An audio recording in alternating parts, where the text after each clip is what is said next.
எல்லோரும் நல்லா இருக்கீங்களா? இன்றைக்கி முருங்கைக்கீரை பருப்பு கடையல் தாங்க. நான் எப்படி செய்கிறேன்னு சொல்கிறேன், நீங்கள் பாருங்கள். நீங்கள் எப்படி செய்வீங்கன்னு நீங்களும் கமெண்ட்டில் சொல்லுங்கள். நான் இந்த மாதிரி தான் செய்வேன்.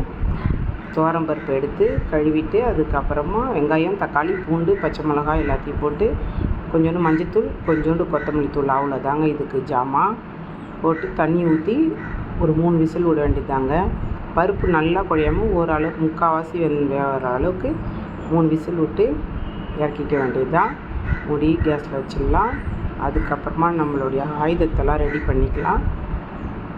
மத்து, கொத்து சட்டி, கீரை, பருப்பு பாருங்கள் கொஞ்சம் அப்படியே முழுசாகவே இருக்குது. இப்போ கீரையை அள்ளி வச்சிடலாம்.